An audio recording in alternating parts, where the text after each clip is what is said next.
तो इसका मतलब ही क्या है, सेवा। अपने गुरुजी महाराज से, बड़े गुरुजी महाराज से किसी ने प्रश्न किया, नहीं महाराज आप इतना भजन करती हैं, अब समझिए गुरुजी की 24 घंटा में तो 22 घंटा माला चलती थी, केवल 2 घंटे कैसे विराम होता था, 1 घंटे तो ठाकुर सेवा में, सुबह महाराज जी स्वयं जाते और 1 घंटा थोड़ा बहुत स्नान इसमें उसको मान लो, समझिए। नहीं तो 22 घंटे दोनों हाथ से माला बड़ों की चलती थी, इतना हरिनाम कीर्तन करते थे, इतना ठाकुर जी का नाम जो करते थे। तो उन महाराज की बातें ये सब जो हम सुना रहे हैं कि उनके श्रीमुख के शब्द हैं। उन्होंने पंडितों से कहा, नहीं पंडितों भाई धातु सेवायाम, यानी भजन शब्द का अर्थ ही सेवा है। तुम भजन करना चाहते हो तो सेवा कर लो, समझ लो भजन से भी बढ़ के हो गया। तो उसने पूछा उन्हें कि महाराज आप इतना भजन करते हो, इसका क्या फल, इसका फल आपको क्या मिलेगा? तो गुरु जी महाराज क्या बोले, गुरु जी ने कि भैया या भजन को फल ही ये क्या है, ये सेवा जो हमें मिली है, जो हमें बड़े इनकी ये सेवा मिली है, ये काऊ हमारे पूर्व किए हुए कर्म को फल है, तभी तो ये सेवा मिली, ये कैसे मिल जाती है? तो इसलिए, और अब जो कर रहे हैं उसके लिए आगे फिर सेवा मिलेगी। तो इतनी मैं समझ जाऊँ।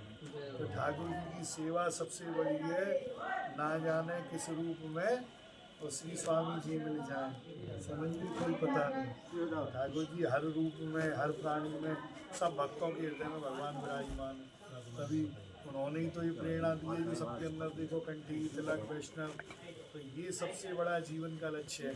जिसको ये धन मिल गया समझ लो उसके लिए कुछ भी बाकी नहीं।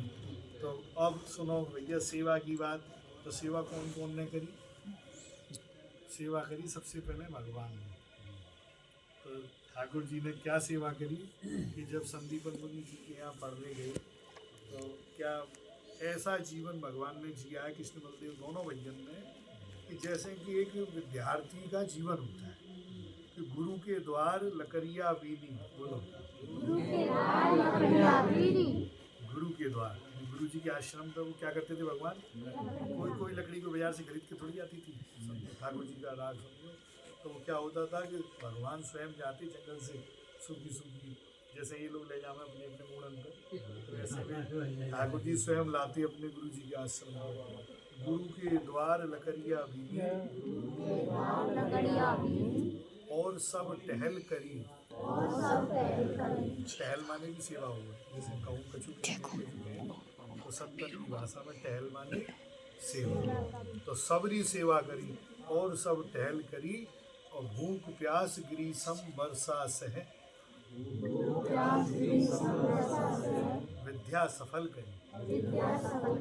तो ठाकुर जी ने सोचा कैसे विद्या को सफल किया कि गुरु जी के यहाँ पर सारी सेवाएं की, गुरु जी के द्वार पर उनकी लकड़ियाँ बीनी, उनकी चरण सेवा करी, सोहनी सेवा करी, जल सेवा करी, गुरु जी की ठाकुर जी का अमनिया भी बनाया भगवान ने, उनके भोग भी लगाए। यानी कोई सोहनी से लेके और ठाकुर सेवा तक कोई सेवा ऐसी नहीं थी ठाकुर जी ने नहीं करी।